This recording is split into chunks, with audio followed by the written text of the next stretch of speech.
Hey strangers, welcome to another episode of The Strange Sessions. I am Kurt, and with me is my co-host, the lovely and talented and Grammy Award-winning... Wow. Well...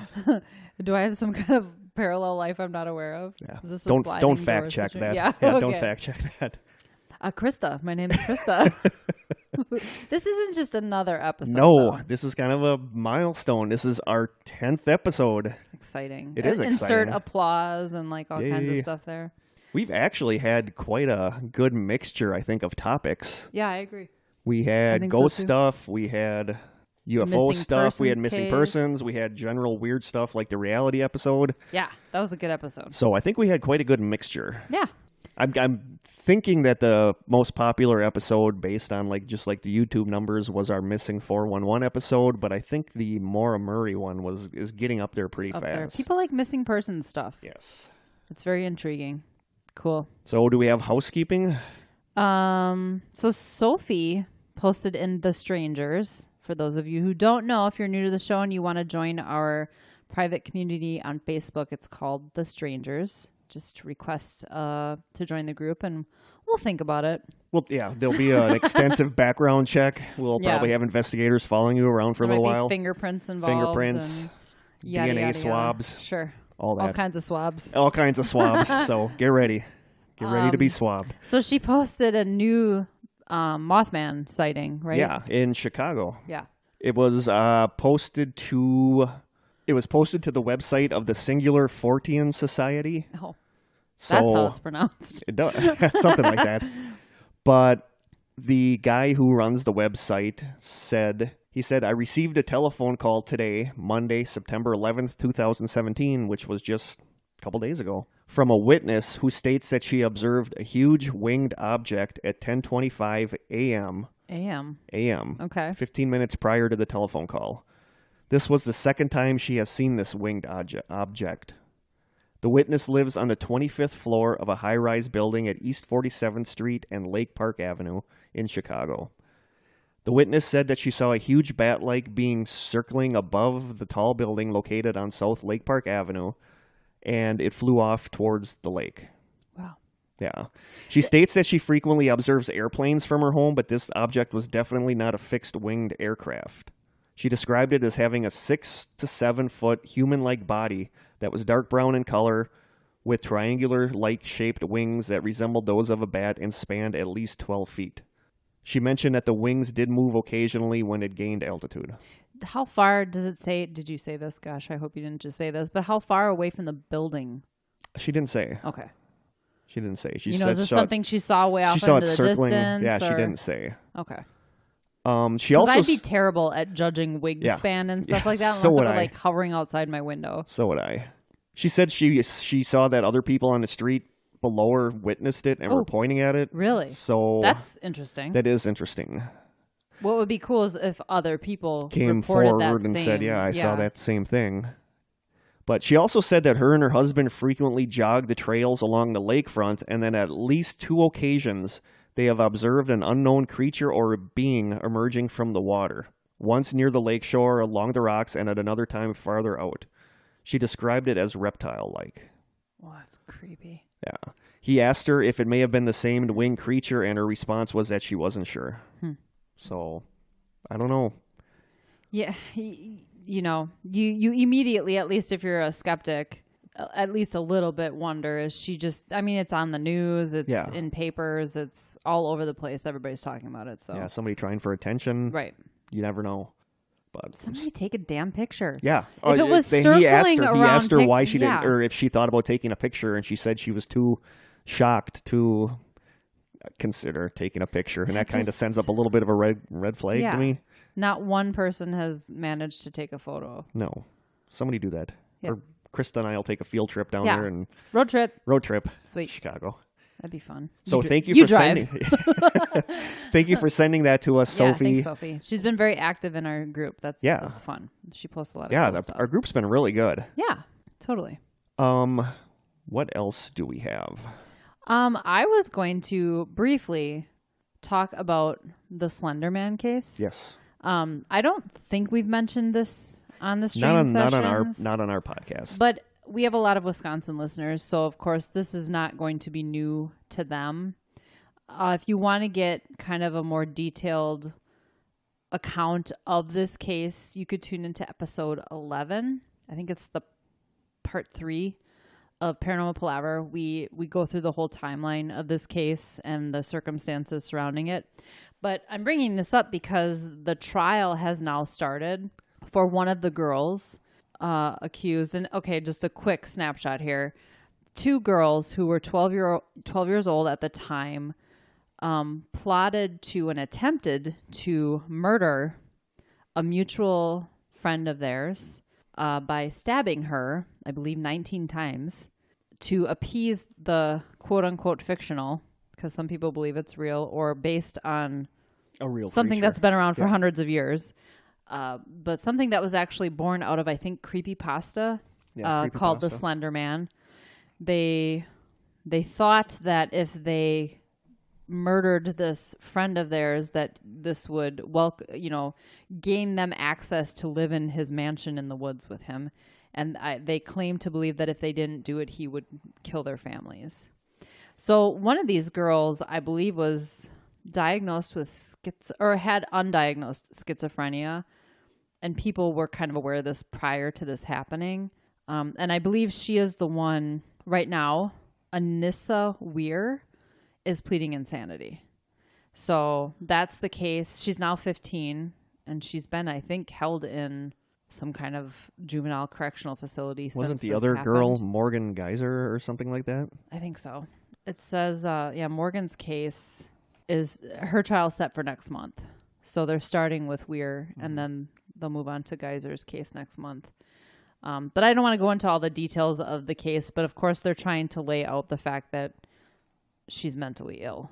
And just perusing through this article from Journal Sentinel Online, they were just talking about how intellectually she kind of understands that the Slender Man isn't real, but there's a piece of her that still is grasping onto that a little bit. And there's a picture that she drew in a journal, I think, since she's been. Yikes. And I just showed it to Kurt. We'll post this. But it's like a circle with 2 just X's for eyes, and I think it says something like, he still sees me. So who knows? I mean, that's creepy. You wonder, is she just playing the role of someone who's mentally ill? But I don't know. That whole case was so messed up. I remember when that happened. 12-year-old girls stabbing someone 19 times, and thank God she survived. Didn't die. Yeah. And I remember hearing on the news that she was pleading insanity, and the victim's family was actually okay with it, because I think it meant that I don't think there'll be a jury trial. I'm not sure about that, because their whole concern is that the victim would not have to testify and relive the whole thing. Yeah. So the way that this is panning out, she's not going to have to testify. That's probably a good thing. Yeah. As long as these girls end up serving time, I think that's what they're looking for. But anyway, we're following that. We'll kind of keep you updated. But like I said, if you want all the details in the timeline of what happened in that case, you can listen to Paranormal Palaver episode 11, Slender Man. Yeah. It's crazy that we have a local tie to that. Yeah, it is. Whole thing. Well, we also talk in that episode about the Bye Bye Man, because that's another sort of creepypasta-ish thing or it's like a legend from Wisconsin. I mean, that supposed kind of started to be in true. Wisconsin. Yeah. And it did originate in Wisconsin. That was with the Ouija board, right? That was the one with the Ouija board? Yeah. So we talk about where that legend or myth or whatever you want to call it came from, and then the movie, which I haven't seen. I kind of want to rent it just for, the heck of it. See how it is. But I kind of know it's going to be terrible. Yeah, so why bother? I see that while we're talking about movies, that It has been getting kind of mixed reviews. I really want to see it. I heard I had friends that gave good reviews and friends that gave bad reviews. Yeah. And I, of course, as a kid, I loved the TV movie. Looking back on it now, it's super cheesy, and the acting is terrible. It is one of my all-time favorite books, so I don't want to watch a movie based on it. I love that book too. I have not.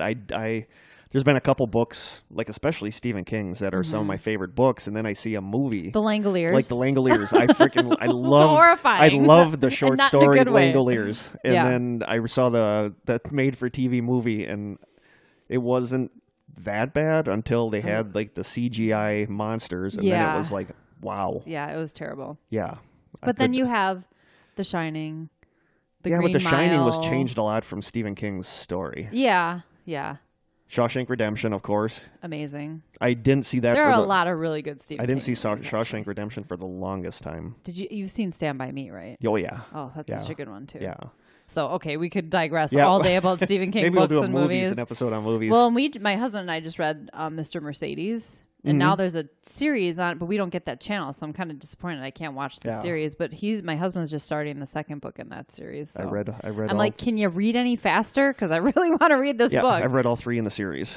It's so good. They were okay. So disturbing. They were okay. I like them. I know. I thought they weren't bad, but yeah. What I love about Stephen King is that a ton of his books are all related, and you don't realize it until you start kind of noticing those common things, like Derry, which is the town that it takes place in, is related to so many different books. It's just cool once you start making all the connections. Did you read his book Joyland? Did I ask you that? I don't think so. No. Yeah, he's got a book called Joyland, and I put off reading it for years because of the way the book looks. It's set up to look like a 40s or 50s cheap crime novel. Okay. That's how the cover is designed. Yeah. So I was like, eh.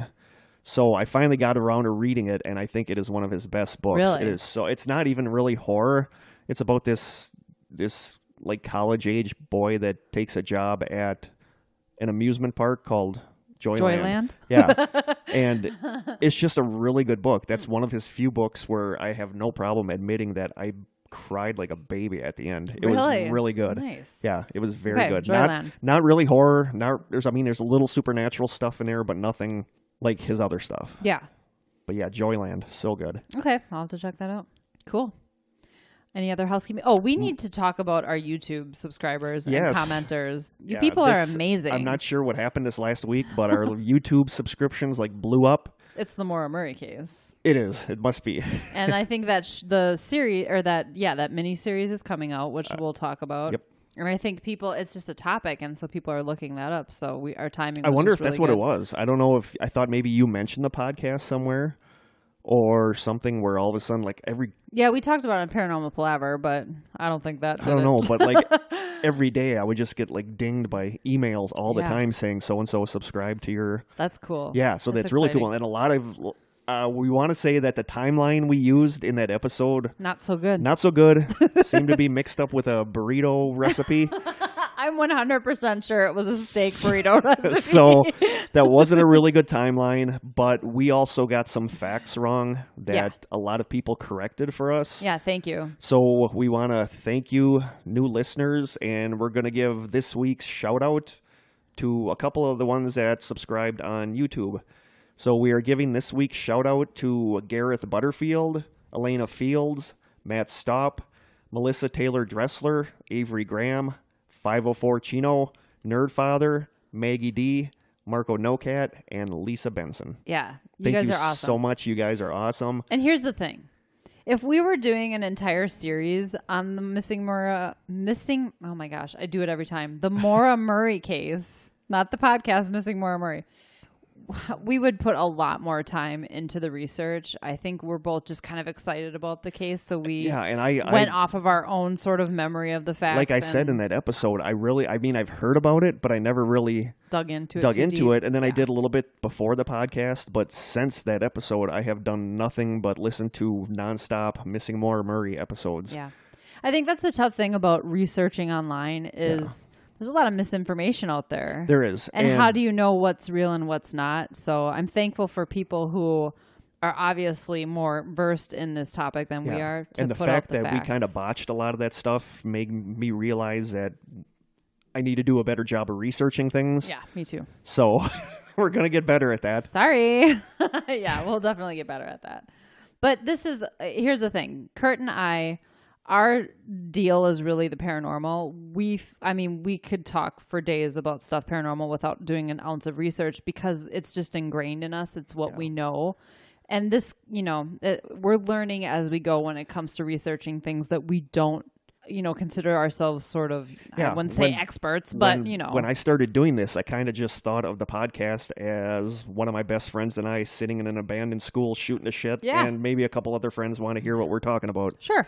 So now And that I'm we're surprised that anyone wants to listen to what we're talking now that we're about. getting a little bigger of an audience, now we need to buckle down and not we need to bring our A screw up. game. Yeah, we need to bring our A game and not our game. So your comments were a little bit of a reality check, and we really appreciate it. Yes, We're just thank you. excited that people are listening and care enough about the Maura Murray case to correct us on the things that we were wrong about. I wish we were doing the episode tonight because I know so much more now about the episode than I did. Let's revisit it after the miniseries. I figure we'll be doing housekeeping maybe while the series is going. Definitely. But I just have, I don't know. I put this on the Maura Murray Facebook group that I have a feeling that this TV series, I think 6 episodes or whatever, is going to humanize the case more than anything else has.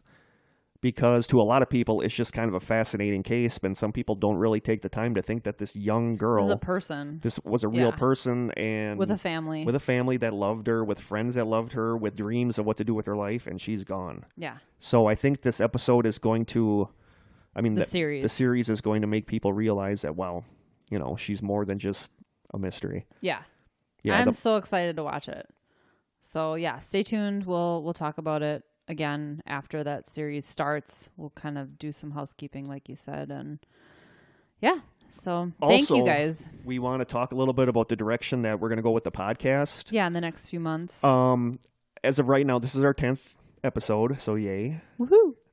We plan on doing 5 more episodes, which should take us to the beginning of December, and we are going to consider this our first season of the show. Yeah. So after the 15th episode, we're going to take a break until after the holidays because everybody's going to be kind of busy running around doing the Christmassy stuff. Mm-hmm. And then after the holidays, we will get together again and start our second season of the podcast.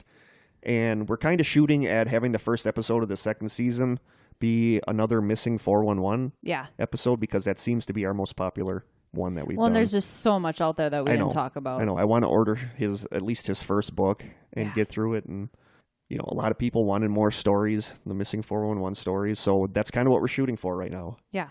And if there's any topics that you guys want us to do, get to us on YouTube, on our Facebook page.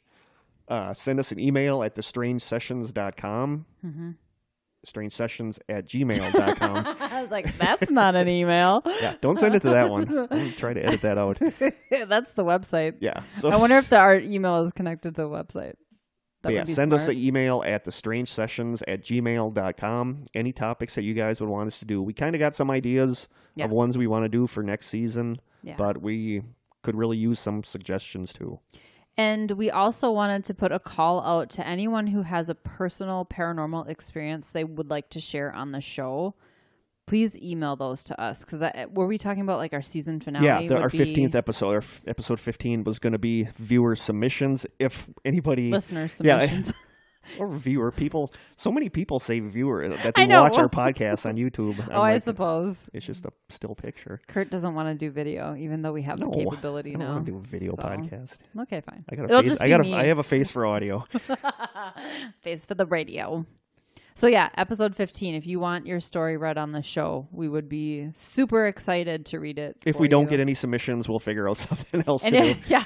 If you're really brave and you have the capability of recording your story, like maybe keep it to 5 minutes or so, 5-10 minutes, and you could save it in an MP3 and get that to us, it'd be really cool to actually play your audio clip on our show as well. So if you're techie and you have the capability to do that, please feel free to do that. Yep. Otherwise, email us. You can message us on Facebook. Yep. Just let us know. Give us a story. Yeah. Something paranormal or weird that happened to you. Yeah. That's kind of what tonight's episode is going to be about. Yeah, it's a good segue. Because this has come up in a couple. Yeah, we've kind of alluded to this. Yeah, we talk about something paranormal, and I'm like, well, that's kind of what happened to me. Yeah. So this is going to mostly be about Kurt. Because I think episode 2, we talked quite a bit about the experiences we've had in investigation. Yeah, for the people that don't know, for our new listeners, a little introduction. Krista and I are members of Heartland Paranormal Investigations. We are our ghost hunting group located in Wisconsin. We haven't done an investigation in quite a while for various reasons. Because people got busy. Some people got to work weekends and can't do anything fun on weekends. Yeah. That's me. That's Kurt. Yeah. The rest of us have the weekends off. Yeah. So we just haven't done an investigation lately. We're looking at getting back into it. Yeah. You know, especially with doing the podcast where we can discuss the investigations. That'd be so cool. Get the band back together. But that is how Krista and I met. And we just found out the date of our first ever correspondence. Yeah. It was October 30th, 2006. Wow. A strangely businessy, like, I'm interested in joining your group. Yeah. Crazy. Who would have thought that, that a very good friendship would have came out of that. It's pretty cool. It's very cool. And October 30th, that's kind of a cool, Krista loves Halloween. I do. I'm so pumped about Halloween. I had a counter on my phone somewhere. I could tell you how many days, but I don't get any reception here, so. I'm not a holiday guy. I could give or take Halloween. Really? Yeah. Oh, I feel like it's that one. Well, I love fall. I love fall too. The leaves, the smells, the crisp I just like that it's colder out, not pumpkins. so damn hot. Yeah, there's that too, and there's no humidity. But it's that like one time a year that everybody gets to kind of act like a kid again. Like people say Christmas is that time, but no, Halloween you get to dress up in a costume as an adult. It's totally okay to do that and eat candy. And my husband and I were at Home Depot, it was Home Depot the other day, and they have these huge life-size things now, like a witch or a werewolf, and these things are animated. They move when you like press buttons and they make noises. And I looked all around and it was all adults standing there pressing the buttons, laughing, grinning. I'm like, okay, clearly these are for adults and not for kids. But that's the fun part about Halloween for me, and just so many good memories, of course. And of course it brings to mind all things paranormal, which is what brings us here today. I wonder if that's why you contacted me when you did, because it was on my brain. Yeah. It could be. It could be. Oh, I had just moved to Sheboygan a couple months before that. No, the month before that. Yeah. 2006, September 2006. So I emailed you guys a month later. Wow. Crazy. Very cool.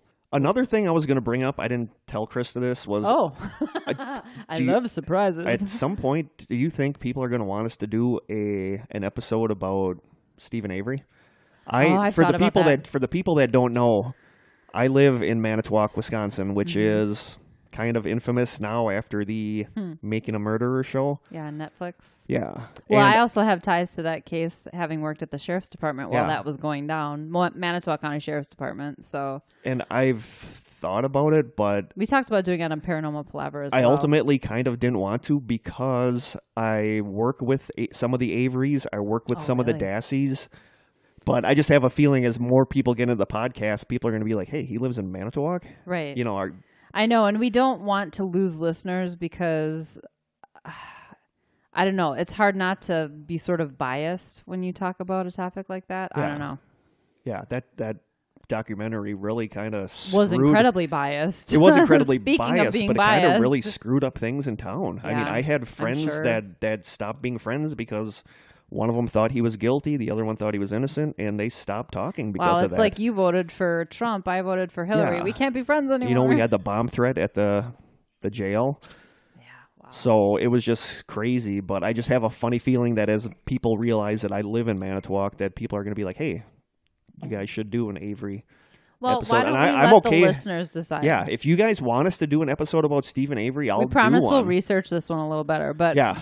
We kind of know this one pretty good because it's been in the news. I passed those detectives and police in that documentary in the hall every day.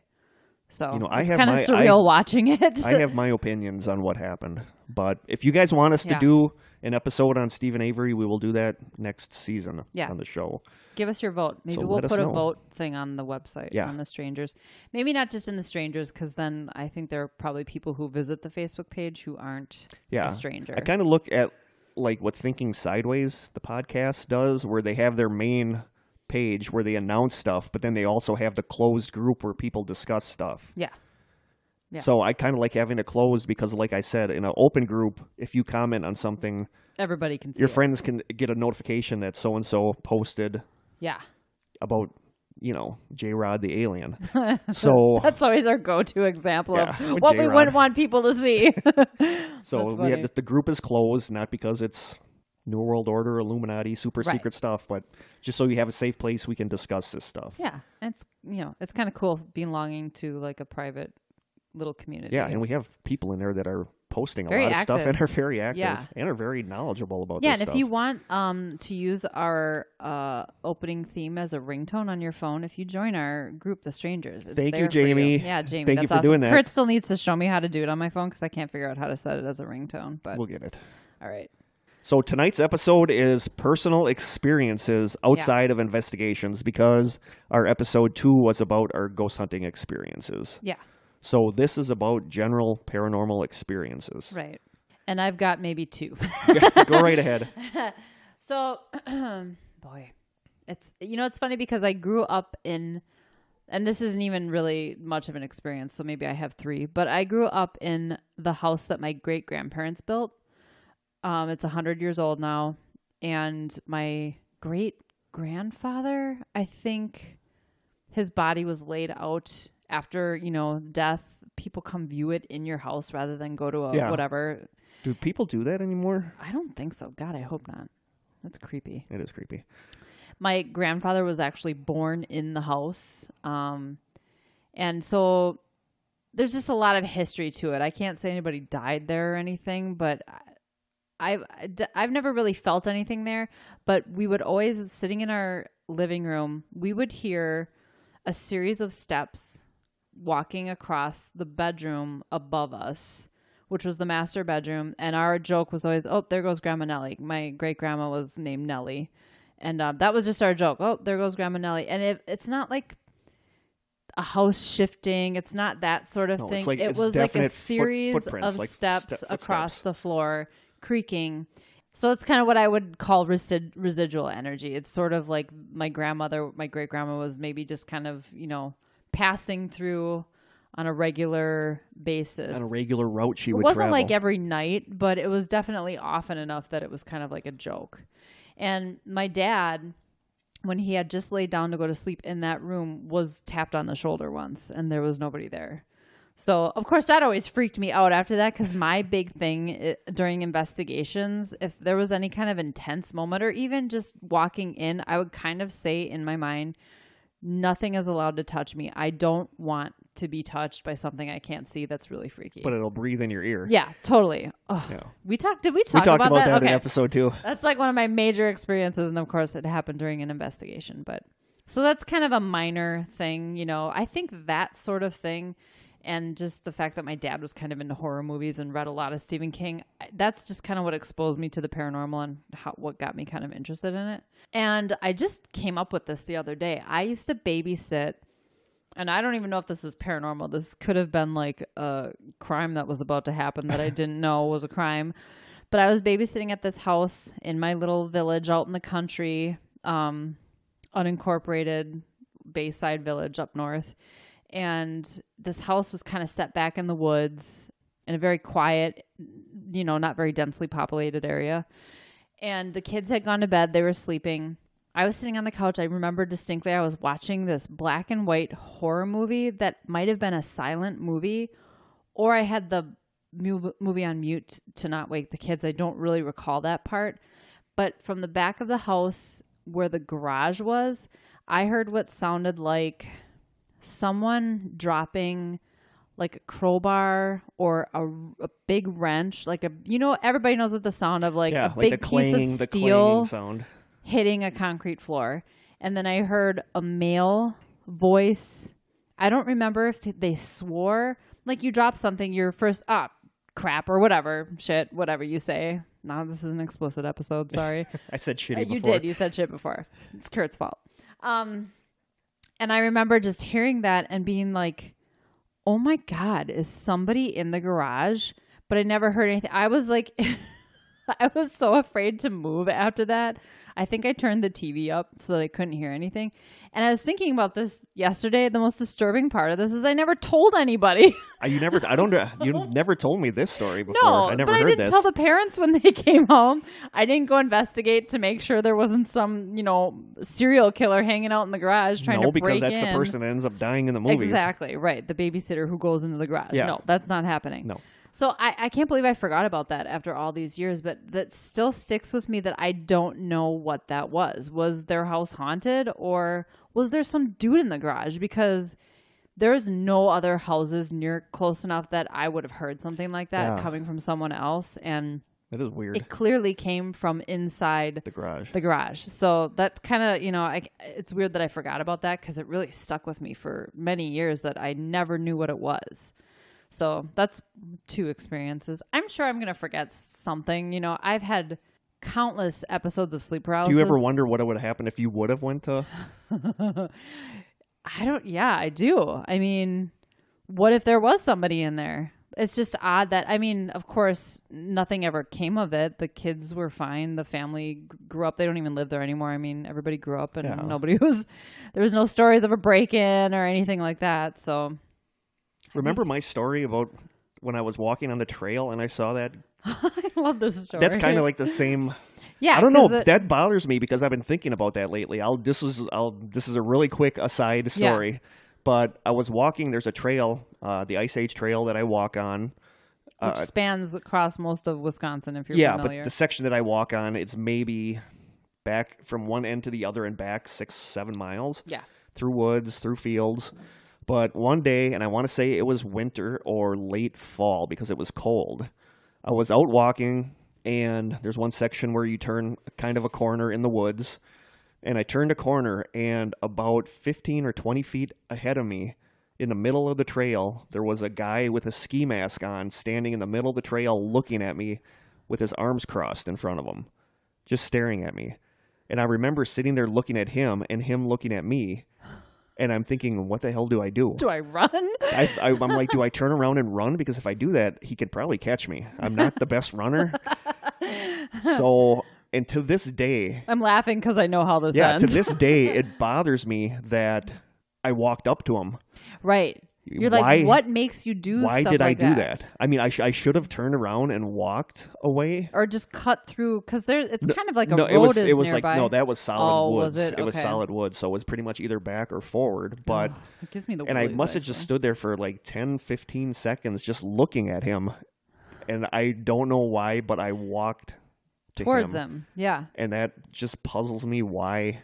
I thought about that when you talked about not going out in the garage. You had a gut instinct, right? Yeah, well, I don't know, but you did the right thing where you didn't go out in the garage in case a I killer also was didn't tell there. Anybody, which I still think is bizarre. The way I saw this guy, he was like the quintessential, like if you see a bank robber, a menacing figure in a ski mask, standing with his arms crossed, just staring at me. And turns out when I walked up to him, it was an older guy that had his back to me. He was looking at a map of the trails. He had a ski mask on. He was wearing it backwards like a stocking cap, but he had like the eye holes on the back of his head. And the way he was holding the map, the back of his jacket bunched up, and it looks like his arms were crossed. It's amazing what our minds put together. It was weird because that's exactly what it looked like to me. Yeah. So it's still... Some harmless old man lost in the woods. So you did the right thing. You didn't go out to a potential killer, and I just walked up to one. So right. Or it was some kind of residual thing. I don't know. I wasn't there on a regular enough basement. That almost sounds more like someone was in the garage. Like someone was in the garage. Yeah. Yeah, it was, It gives me the chills to think about it, actually. But... That is weird. Well. That all worked out relatively well. So no other real... I got paid. I made it home alive. That's all that matters. Yeah. No other... I do have one other experience. And this one I shared with my husband, actually. We were driving home from, I don't know, a party probably. And it was late at night, and we were kind of out in the country. I can see the road. I don't even know where this was now. I think it was sort of like in the Waterford area, if you know where that is. No. Most people don't. And we were driving. There was kind of like, I remember seeing kind of a marshy area on the right with cattails. And I don't remember what was on the left. And there was a fog in the road. It was kind of foggy out. And I remember all of a sudden seeing people in the road. I remember you telling me that. Walking from the right side of the road to the left. But you could only see from like their waist down. I don't remember seeing any torsos, heads, arms. I just remember legs walking jeans, tennis shoes, 4 or 5 people maybe. And it happened so fast that I didn't really have any time to react. And before I knew it, my husband slammed on the brakes. And then they were just gone. And I kind of looked at him and he looked at me and he's like, did you just see people crossing the street? And I was like, yeah, I totally saw that. And it was just like the weirdest thing. Creepy. It's weird when you see something and you don't say anything and then the person next that to you're you with reacts sees the to same it. thing. Yes, because Yeah. then you're like, okay, I'm not nuts. I'm not hallucinating, whatever. And I've heard of that before. I've heard of people seeing stuff like that on roads where they see a partial body of somebody walking on the road.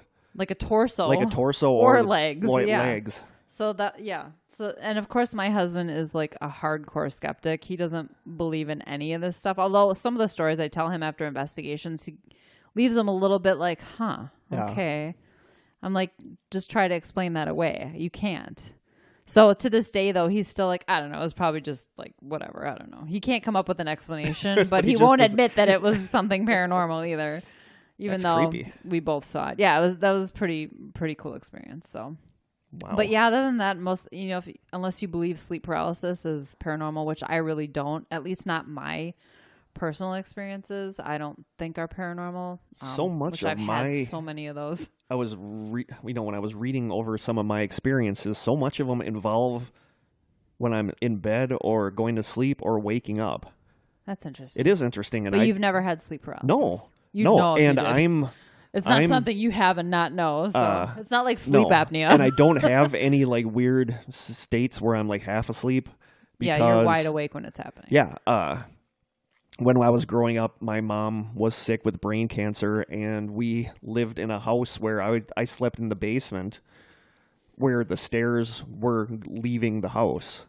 And because of her brain cancer, she would sometimes forget who she was and who we were, and she would try to leave the house. Oh, man.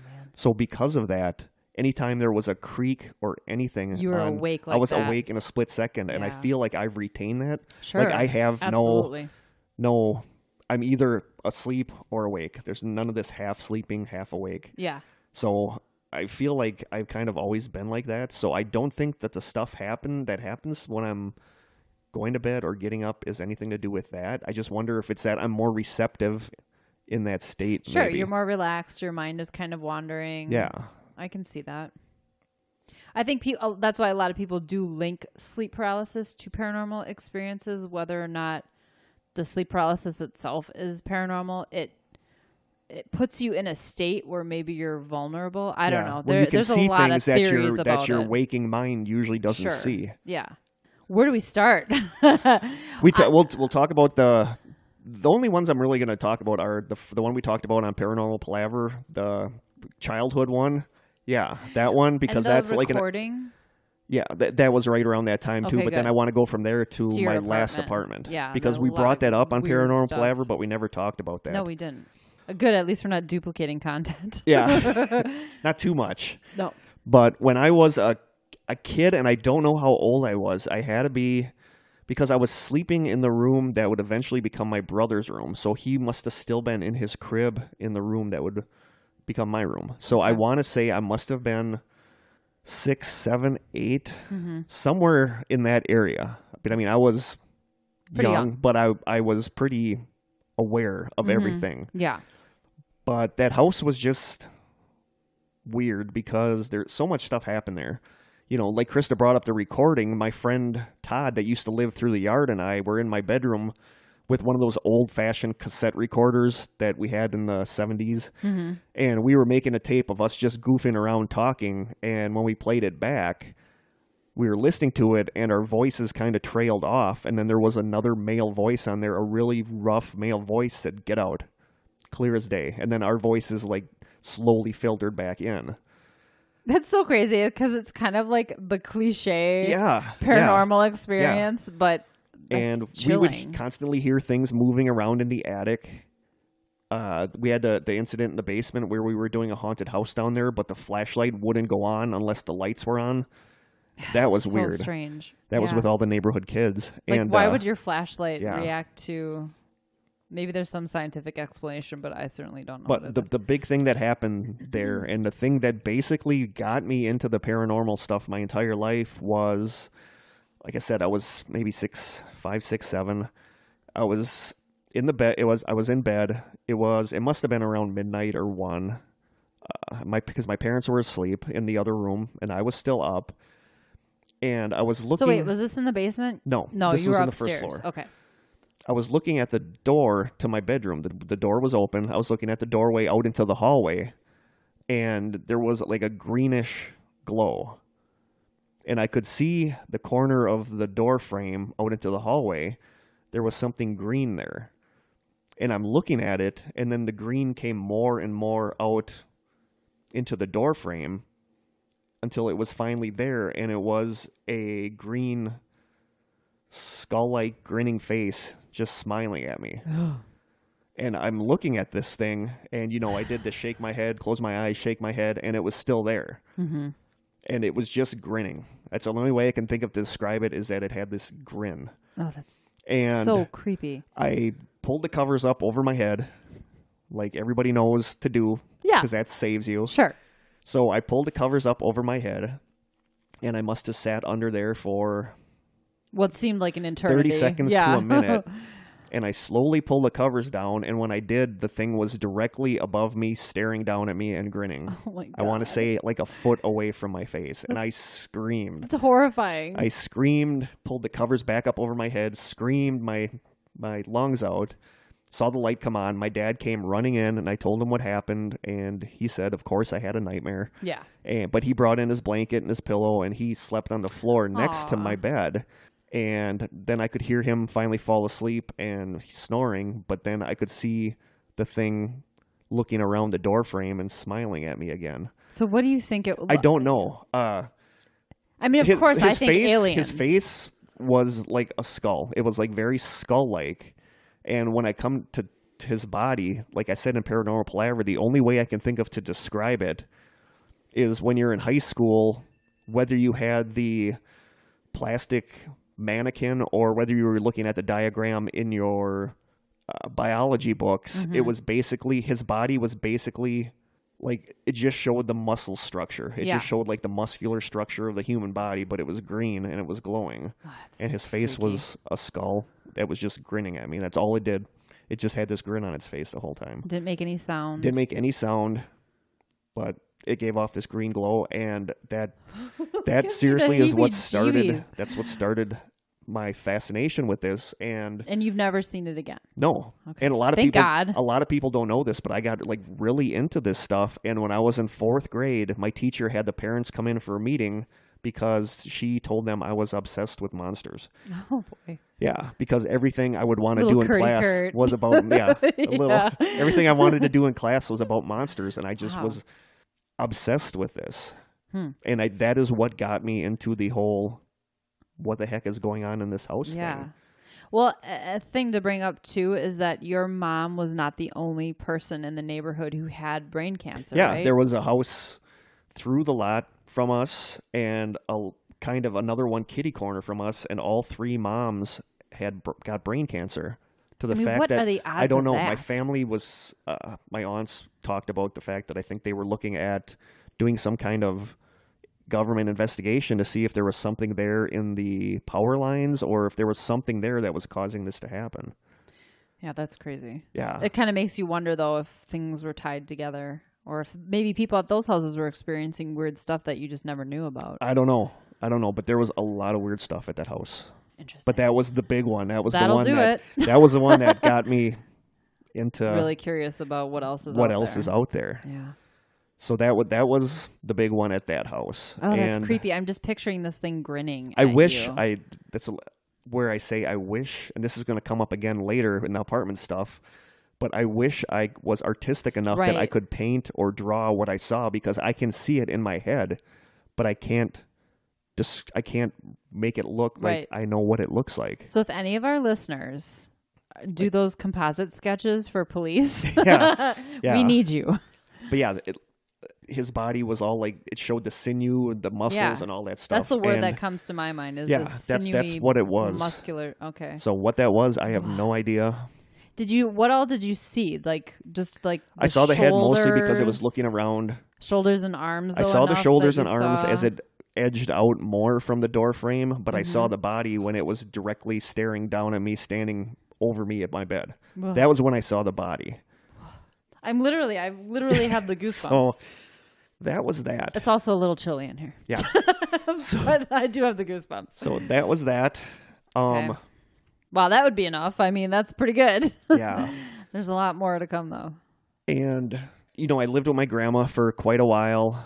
And, I mean, there were little things here and there. When I moved out to an apartment, nothing happened in the first apartment I lived in. Mm-hmm. The only thing that ever happened in there, and I thought this was kind of more cute than scary, was the first night I got my cat, Killian. And I didn't want a cat, but one of my friends had me take her, and I just fell in love with her. And now he's a cat man. Now I'm a cat, and I'm a crazy cat man. But the first night I had her, I didn't want her in the bedroom with me because she would really screw up my sleep. Yes. So the first Cats first night I had her, I shut the bedroom door when I went to bed. And I shut the door, I shut off the light, I got in bed, laid down, and I felt that familiar feeling that cat owners know where the cat jumps up onto the end of the bed, and then you can feel her slowly walk up by your head. Yep. So, One paw at a time. Yeah. Yep. So I was like, crap, Killian was in here when I shut the door, and I didn't know that. So I turned on the light, no cat. Oh, interesting. I opened the bedroom door, looked down the living room, and there's Killian just sitting on the couch looking at me. Well, that's weird. So I don't know what that was. I don't know if that was like a cat that had passed away there. So is that the apartment? That's the part. That is the first apartment I had, Okay. and that was the only thing that ever happened at that apartment. Yeah, that's kind of cute. I thought that was cute. It was That's like a not little scary ghost at all. kitty. Yeah. No. Killian had a friend that you And didn't know. from there, I moved to an apartment across from Lake Michigan In Two Rivers? in Two Rivers. But I was on Or Trivers, Trivers if you're from this area. I was on the ground floor. Yep. And No, I started. you moved. I did, then. but I started Okay. on the ground floor. Okay. Nothing I'm like, whatsoever. no, you didn't Yeah. live on the ground. Nothing whatsoever happened. Those were in, BK yeah. before Krista. Before Krista. But nothing happened in that. Okay. Nothing at all happened in that apartment. Not even one weird thing. Okay. But then when I met Natalie and Natalie moved here, my ex-girlfriend Natalie, when she moved here, I had Killian at the time, and she had 3 cats and a bird and a fish. So we figured that we would be better off having a 2-bedroom apartment so that the cats would have like a room of their own. Sure. So basically I moved in the same building. I moved from the first floor, just kitty corner, up to the second floor apartment, like one room over. Okay. So it was the same exact building. Mm-hmm. And that is where all the stuff happened. That was the weird apartment. So how did it start? It started like shortly after Natalie moved in, because she moved up here from Texas, and we brought all of her stuff and moved in. And shortly after we were moved in, we would be finding Legos on the bedroom floor. Like, And you moved into an apartment that was completely it was empty. completely bare. I went in Okay. there to check it out. There was nothing in there. Okay. And then Natalie one day said, "Do you have Legos?" She said, "I threw out a Lego yesterday." And I said, "No." "Do you have Legos?" And she said, "No." Next day, we're doing stuff in the apartment. Again on the bedroom floor, there's a Lego. Okay. I do have a thought, though. My original thought was that The cats are pulling stuff out from under the refrigerator. there was nothing under the refrigerator. Okay. But I thought on cat's top, always finding crap under the for refrigerator. all this stuff that I'm going to tell you, I have logical explanations. Yeah. That did not pan out, right? Well, some of them did, but I mean, some of them I still find myself rationalizing what happened. Yeah. But Okay. my guess was that on top of the cupboards in the kitchen, maybe there had been a kid living there that had Legos. But Why would they be up there, I though? don't know. But after we started finding the Legos, I crawled up on the counter and looked, and there was nothing up there. Okay. So we threw the Lego in the garbage. Next day, another Lego shows up on the bedroom floor. A different Lego? A different Lego. Okay. We had a cat-proof garbage can. So a Lego turned up again, and we had no idea where the Legos were coming from. Okay. And then right around that time, I want to say maybe even the same day, we didn't let the cats in the bedroom. We shut the door so the cats couldn't come in the bedroom when we were sleeping. And I don't remember if we shut the door during the day or not, too, so that the cats wouldn't come in the bedroom. Yeah.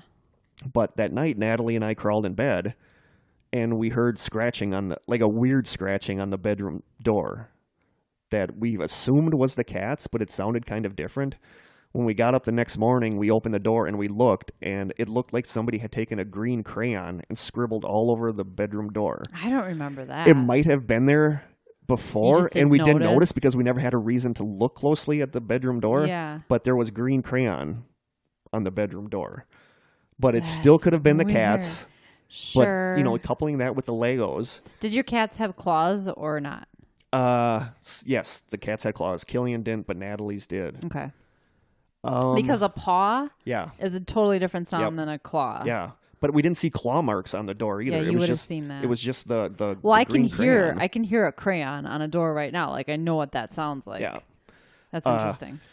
And then shortly after that, Natalie, this was getting to be, this wasn't all shortly, but it was all within like a span of a couple weeks. Okay. But she had moved there in the summer, and it was gradually getting, wintertime. And what we later realized was that almost all of the big stuff took place in February. Really? It got to the point where we could kind of pinpoint when stuff was going to happen. It's like, it's February, so stuff is going to happen. So I didn't write down dates for this stuff, and I wish I would have. Mm-hmm. But shortly after like the crayon thing, maybe a week, 2 weeks, 3 weeks, whatever, after the crayon thing, Natalie, I went to bed early. I still go to bed early. Natalie loves staying up late. One morning, she told me that I was sleeping, and she went to take a shower before she went to bed, and she said she swore that she heard people talking in the bathroom. Okay. And she was convinced that there were at least 2 voices talking in the bathroom. Was she in the bathroom when she heard She was it? taking a shower. Okay. Oh. And nobody wants to hear something when they're in the shower because you are so vulnerable when you're in the shower. yeah, I don't even and like she to was, close she my was eyes really, when I'm She in was the kind of really shower. worked up about it that she heard these voices. And okay, did your bathroom have an exhaust fan? Yes. Because sound definitely carries. I can hear people in our It was kitchen. an upstairs apartment, though. It was... Yeah. But I'm just saying, leave that it's thought possible. open. Yeah, it's very possible. Because we can hear people distantly talking through the exhaust fan in our kitchen. Yeah, it's very possible. Okay. So she was... If it's loud enough for her to hear over a shower, though, that's a the thing. little bit and different. What you're going to see is that a lot of stuff happens in the bathroom. That's where stuff was centered. Okay. But she was really worked up, and I told her no. I said, I'm a ghost hunter. There's nothing here. If there was something weird here, I would know. So we're so cocky. So she got kind of pissed. She gets kind of pissed about that. Yeah. And then shortly after that, one night, Natalie had a cold and was congested really bad. So I went to sleep on the couch, and I don't sleep really good on couches. So sometime in the middle of the night, I kind of woke up and rolled over and adjusted my pillows and all that, and then, kind of settled back in. And right when I settled back in, maybe 3 feet away from me, I heard the distinct sound of a little boy giggle. And... I didn't know what to do. I turned on the light, and there was nothing there. But it was the sound of a little boy giggling. Which, of course, ties to the Legos and the crayon. Yes. Yeah. It was just like a happy giggle, like a little kid giggling. Yeah. And the next morning, I told Natalie, and she's like, see, I told you there was something going on here. So I was wrong. And that's really creepy, by the way. I think I love kids, but I also think they're creepy. I never got anything bad from the kid ghosts in this apartment. Yeah. But a couple nights after that, and this was like shortly after that, Natalie took a shower one night, and I was in the living room watching TV, and she called me to come in the bathroom. So I went in the bathroom, and in the fog on the mirror, you could see clear as day a child's handprint up against the mirror. Which is weird, because how would the child reach that if there Don't know. were? That's but Natalie strange. put her hand next to it. I put my hand next to it, and it was smaller than both of our hands. Yeah. And that shower fogged up all the time, and that handprint had never been there before. That's strange. But it was just a crystal clear handprint in the steam creepy. on the mirror. So by that time, it's like, yeah, something is going on here, but there was like nothing bad. I didn't think anything bad was going on. Here's the thing, though. There's a theory about that, right? Oh, yeah. That they don't want you to know that they're bad. Right. So they're coming across and disguising themselves as a child to gain your trust. And it's really something much darker. Which it could be, because it gets... There's it other gets things. darker. Yeah, it gets darker. it progresses a little bit. Yeah, I told Joe earlier, Joe from Paranormal Palaver was in here, and I told him, I said, it's weird because it's almost like what happened there escalates like a horror movie would. Yeah. like right around that time, there was just a lot of things. Like the cats would always be staring at something that you couldn't see what they were looking at. Which cats are prone to do. Yeah, so that's not Which really can a be weird terrifying. thing. Yeah. If you're home alone and your cat suddenly looks behind you like there's a murderer standing like there. we had a kitchen that had like the open bar going out into the living room. And one night I was making dinner and Natalie was taking a shower. And Why is Natalie always in the shower when this stuff happens? a lot of this is centered in the That's bathroom. so strange. Okay. Yeah, you're going to see that. So much of this stuff happens in the bathroom. Yeah. But I was cooking something on the stove and the sun was up. It was like in the afternoon. And I saw the shadow of something walk through the living room, you know, because I was facing away and the sun was coming in through the window on the other side. And we have broke the light. it broke the light and it was a figure walking through the living room. And I turned around thinking it was one of the cats walking across the open cupboard that goes into the living room. And all the cats were sleeping in different areas. So it wasn't a cat, but it was a shadow on the wall in front of me of somebody walking through the living room. Oh, that's crazy. Oh, and as an aside, I swear to God, I am not making any of this up. I am not insane. No. You know, all this attest stuff to that. really happened, but there are kind of explanations for all this. The Legos could have been stuck somewhere that the cats managed to fish out. Right. But at this point, the Legos had stopped appearing, so there weren't Legos anymore. There was, the shadow when I was in the kitchen.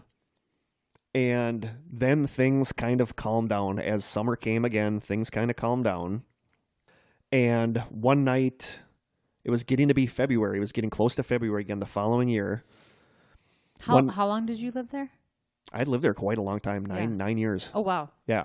Okay. So as it got to be close to winter, there's not a whole ton more. No. As it got to be close to the next February, stuff started to happen again. One night, Natalie was in the shower. I was sensing a theme. I was in bed. Yeah. And she said she heard something thump against the bathroom door, and she heard the knob rattle, and she thought it was me trying to get in. Yeah. To was the pee door or locked? something. It wasn't locked. It was just shut tight. Okay. And she said, "You can come in," and nothing. And she came out and looked, and I was in bed sleeping. But she said it was the sound of somebody like jiggling the knob, like they're trying to turn the knob. And she thought it was me coming in the bathroom, and it wasn't. That's like a fear of mine. Yeah. If I'm home alone, that bathroom door is locked if I'm in the shower because something's gonna get me. Yeah. And I think the doorknob rattling thing is such a terrifying thing. It is. That thought. It doesn't matter where you are. If you're in a room and whether it's a real person out there or a ghost, someone rattling a door handle trying to get to you is a really creepy thing to think about. Yep. So that was like, that was. Now it's like physical. It is, but I still wasn't freaked out by it because had been nothing bad yet. Right. Yeah. And like one night, Natalie was in the kitchen cooking dinner. And were you in the shower? No, I was sitting in the living room chair. I was sitting in the recliner on my computer. Okay. And I heard Natalie singing something. And I said, "What are you singing?" Because it came from her direction. Yeah. And she said, "Nothing. I thought you were listening to music on your computer." And I said, "No, I'm not playing anything." And she heard the singing. The singing came from between the two of us. Yeah. Wow. Yeah. Okay.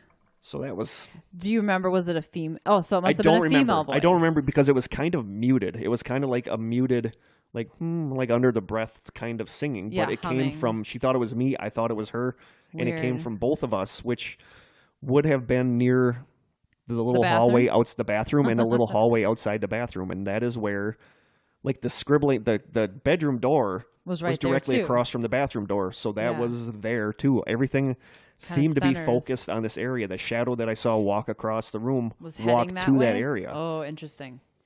Okay. And you never left a recorder out, right? No, I did not want to. Right, people told me to, not. and I don't. I'm fascinated by checking for EVP. Not where you live, at somebody else's place. Yes. I do not want to hear anything in my own and then apartment. have to think about that while you're lying in bed in the dark. No. Right. So then, shortly after that, there was one night where Natalie was out, I think still watching TV in the living room, and I had fallen asleep. I went to bed early. And I want to say it might have been 12:30 or whatever. I woke up I had the window open, and it was February. I had the window open a little bit in the bedroom because I like my bedroom Me too. freezing. Yeah. So I had the window open a little bit, and I woke up, like I said, around 12:30 or whatever. I rolled over, to go back to sleep, and right next to my bed, I heard a little boy's voice say, "I'm cold." Oh. Just I remember clear, that. clear Oh my as day. gosh. Said, "I'm cold." How appropriate for the situation, too. So I closed the window. Aw, that makes me and- kind of sad. Yeah. I mean, it wasn't a sad. It was just kind of like a Right. little boy saying, "I'm cold." Right. Oh. So I shut the window, and a couple weeks passed, and I believe this might have been the following year now. Okay. It got to be February again. And Natalie's birthday's in February, and she was going to California for her birthday. So she had left. She had traveled to California, so I was in the apartment by myself. Like, second day after she was gone, I walked into the bedroom to go to bed, and on the floor in front of the bed was a Lego. It was it was a yellow 2-piece Lego sitting there, and for some reason it really pissed me off. So I picked up the Lego, I threw it in the top drawer on my dresser and slammed the drawer. Then I went to bed, woke up in the middle of the night, and heard a boy sobbing in the bedroom, like heartbreaking sobbing.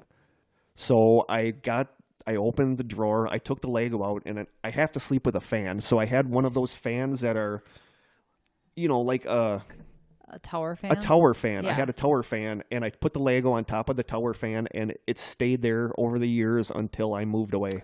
It did not leave that tower fan. That's interesting. Yeah. Nothing moved it.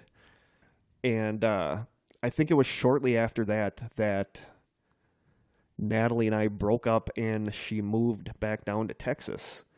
And that was when I got laid off from my other job.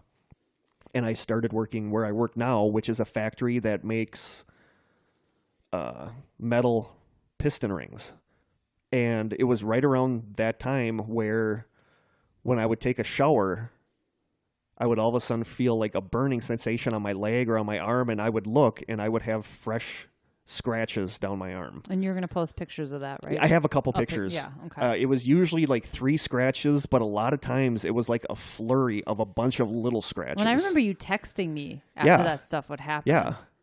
That's crazy. And That's like my big fear. Don't touch me. yeah, because I would look down. I'd be like, why is my leg burning? And I'd look down, and I could see the scratches actually welling up and blood start coming out of them. Wow. And at the time, I thought that I maybe had metal chips on me from work, and when I was taking a shower with the washcloth, I was Scratched scratching yourself. myself. Yeah.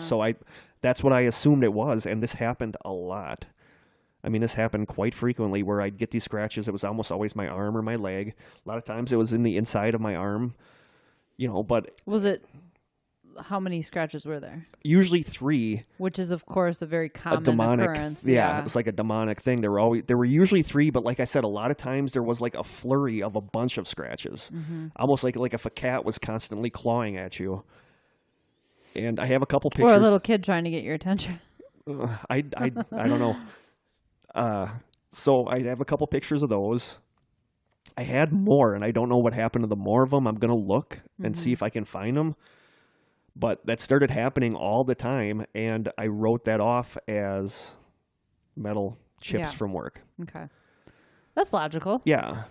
But there were just a lot of moments where I felt really uneasy in the apartment after that, where it felt like something wasn't right. Like if I'd get up in the middle of the night, it just didn't feel good.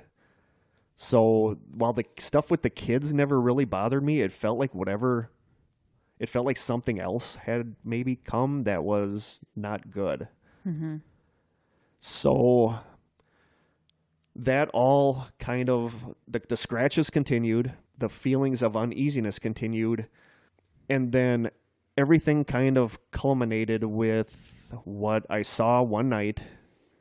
One of the creepiest things yet. Yeah, and this, I swear to God, this actually happened. I don't know what it was or what was going on, but there was one night where I was sitting in the recliner watching TV. I don't remember if Killian had passed away by this point or not. I believe it was just me in the apartment. Okay. But I was sitting in the recliner watching TV, and I heard something off to my right. And that's where the kitchen was and the bathroom and the hallway outside the bathroom was. So I kind of turned my head a little bit sideways where I was kind of looking at the kitchen, but the corner of my eye could see the bathroom.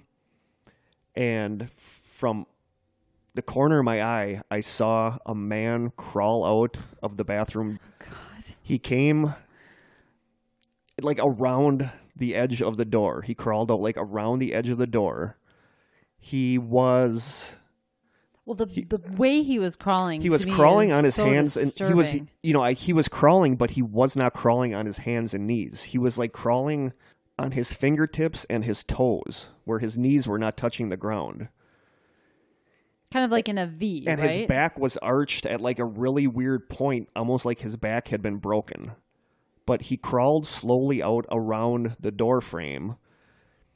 And he was wearing, like, I never saw his feet, but he was wearing ratty jeans. He had a blue and black checkered flannel jacket on. And his hair was either, like, really wet or really greasy. And it was, like, hanging down the sides of his head. Because I could see it swaying as he crawled out. I never saw his face because he was always looking down. But he crawled out around the door frame, the edge of the door, into the hallway, and then it was gone. Did he seem to notice that you were there? No. He had his head down the whole time. I could see his hair swaying as he crawled out. But Oh he my just like God. crawled out on his fingertips and his toes with his back arched at that weird angle. I can see this in my head. And Yeah, it and like, this is another place where I wish I could draw or paint because I can see in my head what he looked like. The way I describe him is pretty good. Yeah. But yeah, he was like balding, but he had this long stringy Was white. it gray? Oh, it was white. It was whitish hair. Okay. And it was there one moment, and it was gone Did the he next. make any noise? No. And I just remember being stunned. Like, did I just see what I thought I saw? What did you do? Nothing. I just sat there. I after a couple minutes, I got up and turned on the bathroom light and looked, and there was nothing there. So the next day, I went into Manitowoc into a thrift store, and I bought a big cross, a big crucifix, and I hung it in the bathroom, and that seemed to end a majority of the scratching and the weird bathroom things. Every now and then I would still get randomly scratched, but that was pretty much the end of it, was the guy crawling out of the bathroom. And I anybody else thinks that they would freak out, but you see that and you're just stunned and you don't know what to do. Yeah. You know, How did you sleep that night? I probably not good. I Oh don't. my God. But that next day, I went and I bought a crucifix and I hung it in the bathroom because so much of the activity in that place stemmed from the Was in bathroom. Oh my God. So I eventually moved to a one-bedroom apartment because it was cheaper, and I've been in this apartment now for 2.5 years. In a totally different and I building, have had right? a totally different apartment complex, and I have Yeah. absolutely nothing happen there. It's so And no crazy. scratches. So it is Yeah. not, and I still It's work in the tied to same that apartment. I still work in the same factory that I worked before with metal, and I have not been scratched in the shower. Yeah, that clearly wasn't it then. No, but You had some stuff happen at work, didn't you? not to me. I had my friend April. We were at work one day, and our machines are like diagonal to each other, and she's one of my good friends, and she's like impossible to fluster. She's like one of those tough girls at. Yeah. But one day we were working there together, and all of a sudden I heard her say my name because I was looking into my machine, and I heard her say my name behind me, and the way she said it, I was like, whoa. So I turned around and I looked, and she was just white. And she said, "Did you see that?" And I said, "No, I didn't see anything. I was looking into my machine." And she said, she looked over by me, and above us in our work area, she said there was this black cloud that was just sitting above us. And she said when she looked up, it was like it noticed her, and it went shooting off and went around a corner. That's so creepy. That was the one thing that happened at work. Yeah. But then she also said that she saw, like right around that same time, she was at home with her husband, and they were in the living room watching TV, and she said they both swear they saw somebody standing in their doorway in their bathroom looking at them.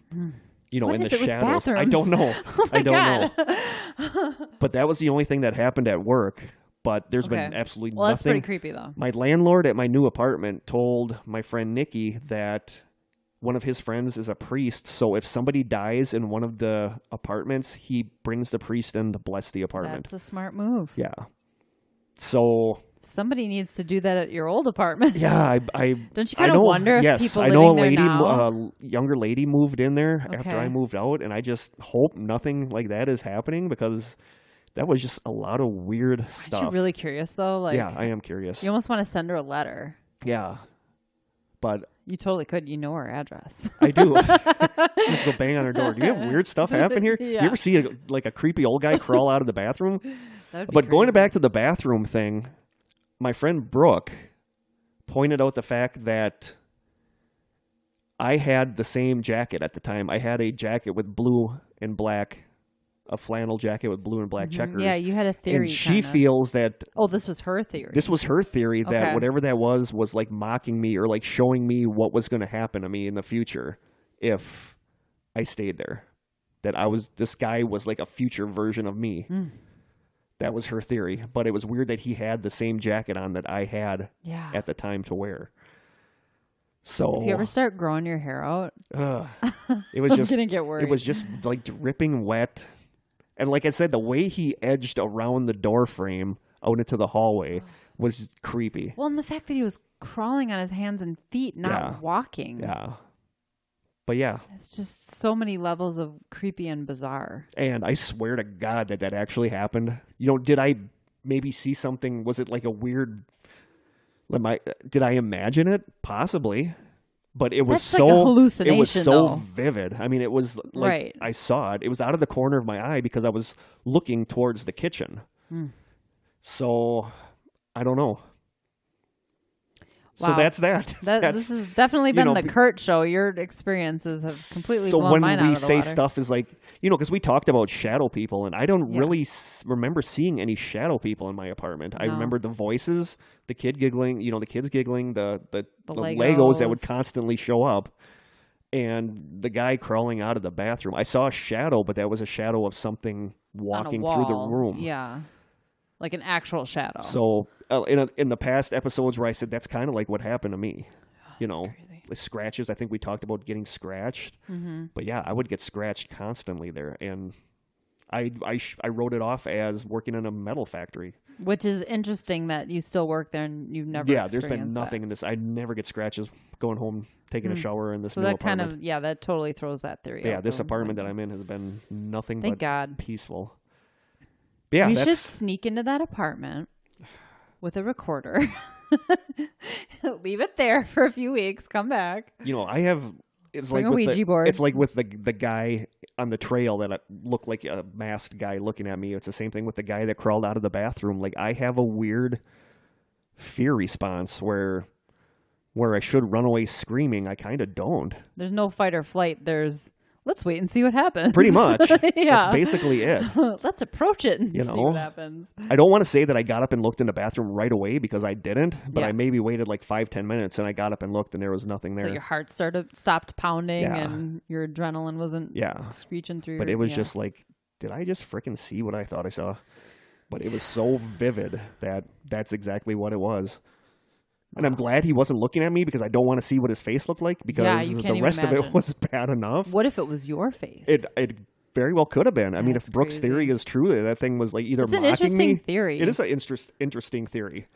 Because at the time I was kind of starting to withdraw from hanging out with friends a lot and stuff because I'm kind of a big homebody. Mm-hmm. So, but after the breakup, you were probably I was just kind of content just being at home by whatever. myself and Brooke thinks that was something mocking me, showing me that what was going to happen to me if I didn't get out and do things, that I was going to die there like that. Yeah. So. Or there's just some creepy ghost spirit of an old dude. I don't know. Coexisting with a little boy. I don't know. That's terrifying. I don't know, but I mean, I heard the voice. I heard the giggle. I heard him say, "I'm cold." I heard the sobbing. It was there in the room with me. Yeah. So what was scratching me? I don't think it was. I think there was almost like two different things. I think there was maybe a young boy and this other thing that seemed to show up after Natalie left, because that's when the scratches and all that stuff started. She theorized that I brought something home from a ghost investigation. But why would it stay at that apartment? I feel like it'd be attached to you, not the Yeah, apartment. exactly. I don't know. I know a lot of people talk about that, and aren't you afraid of that? And sure, I guess I should be afraid of that, but there definitely been investigations where I've said, whatever's here, you cannot come with me, which what good is that going to do? If something wants to attach itself to you, it's going to do that. But I don't feel like anything's ever followed me. Yeah, so. Crazy. I don't know, but those are my big. That's pretty amazing. Those are my big experiences. Yeah. People can understand why you're fascinated with the paranormal when you've had experiences like that. Yeah. But no, I never wanted to investigate I saw an email today that you wrote me back in those days saying, when are we going to investigate your apartment? And I was like, we're not. That's sort of tongue in cheek too, because I would never investigate my own place either. You don't want to know that something's there. And I think the second you find out something's there, you move. Yeah.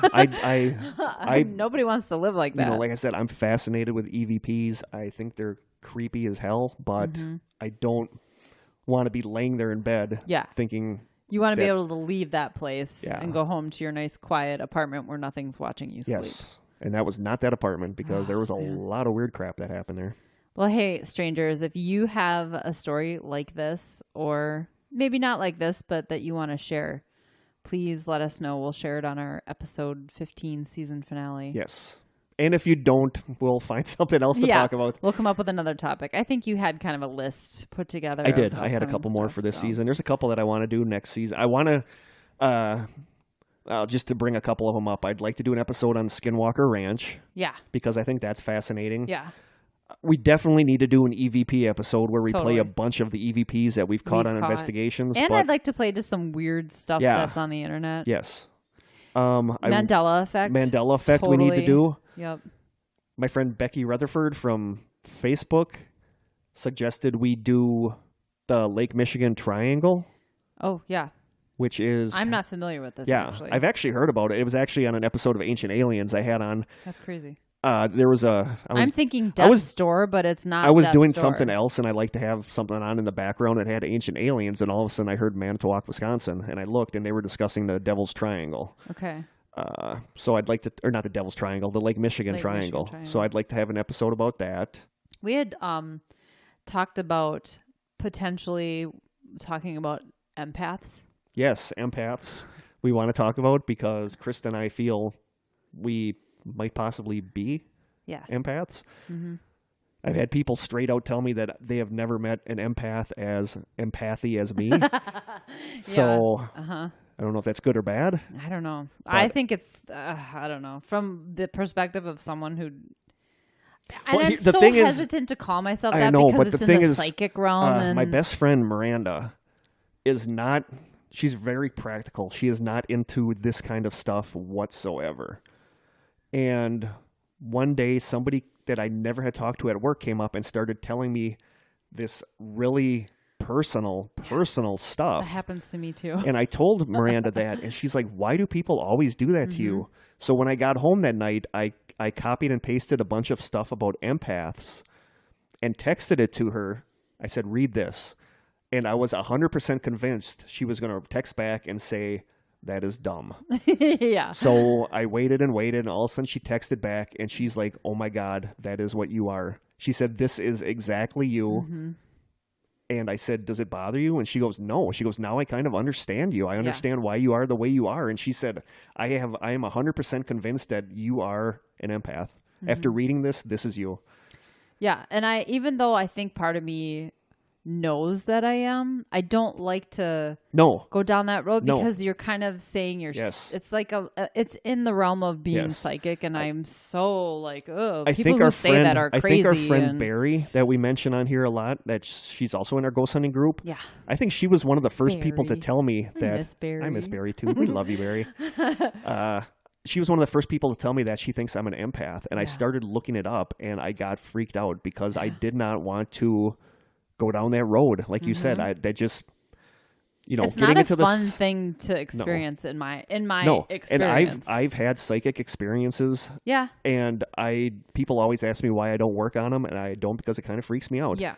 That's the same reason I didn't want to develop the empath stuff, but after talking to Miranda about it, I've kind of got into looking at it again, and now I think the empath stuff though, For me, it's not something I've ever wanted to develop. It just is. You know what I mean? It just is, but there's things, I'm sure techniques you can do. There's techniques you can supposedly do, but we'll have to talk. That'll be a whole episode. You'll probably hear some of this again. We'll talk about like what some of the common traits are. And a couple other episodes a couple other potential topics that we've talked about with episodes are the suicide forest in Japan, because that's pretty interesting. Yeah. The drownings or / smiley face serial killer that people theorize might be killing college students, and a number of those cases are drowning them in Wisconsin. Yeah, kind of a lot of our La Crosse Wisconsin area along the Mississippi. And that's been going on for a long time. It's been going on for a very long time. Yeah. I don't know if I buy the smiley face. I had never even heard that connection until you brought that up. Yeah, like I said, this is also tied with Missing 411, because he also put out a book about the drownings, tying it into the Missing 411 stuff. We also talked about possibly doing episodes on MK Ultra and remote viewing. Bigfoot, we got to do Bigfoot. We have to. So we got a list of stuff that we want to talk about. Yeah, but we're super open to suggestions, and I'm sure there's a ton of stuff we're not even thinking of. Yeah, so please get to us with what you would like us to talk about. Like I said, I would kind of like the first episode of next season to be about Missing 411, because a lot of people requested that. So if there's anything else that you specifically want to hear, let us know, and we will be more than happy to do it. Yeah. We'll research it a little better now that there's so many of you listening. Yeah. And again, if you have a story you want to share on our season finale, please forward. So hopefully this episode wasn't too boring to the new listeners, but we just kind of wanted to give them a background, because we mention a lot that, that kind of happened to me with my stuff in my apartment, or that happened to me when I was a kid. So we kind of wanted to get that out. Yeah. Because we keep teasing you. Keep bringing you out there. We'll talk about that at a future episode. So that was this episode. Yeah. So we hope you guys enjoyed it. I was enthralled, even though I've heard all these stories before. So I think our listeners will enjoy it. I hope so. I hope they don't experience the creepy guy crawling out of their bathroom, because that was pretty effed up. Yeah. My goodness. I'm glad I have a dog. I don't know why. She's a puppy, but she still makes me feel a little safer. Yeah, and I have a husband who helps me, make me feel safe, but whatever. He wouldn't be a skeptic after seeing a dude crawl out of the bathroom. That's for sure. I don't know how he'd explain that one away. He'd try, though. He'd totally try. Yep. Mr. Logical. So, cool. Well, I don't know. Should we wrap it up? So, I think we'll wrap it up for tonight. Yeah. Again, please join us on Facebook. Request to join the Strangers. We're on iTunes, Stitcher, any podcasting app you have. Check us out. Have you done anything on Twitter? I posted once on Twitter. Do we have an Instagram? We don't have an Instagram. Okay. We should get an Instagram. Maybe we should, because I've actually plugged our show on the Paranormal Palaver Instagram. I need to do more on Twitter. I can take over Instagram if you want. Yeah, please do. Pictures, all right, I'll pictures do of us eating beef jerky and drinking our apple cider vinegar. Totally. It's pretty good. Actually, I'll take a couple pictures for Instagram right now if my battery's not dead. So yeah, we'll work on the social media stuff, but I think Facebook's pretty well set. We're doing pretty good on Facebook. And remember to get to us with any personal paranormal experiences that you had. We would love to discuss them on the air. Yeah. So we know you have stories you want to share. Yes. Darn it. Don't make any up though. No, don't do that. No. We wouldn't know the difference, but don't do that. Still don't do that. Yeah. So from Krista and I, until next time, stay strange.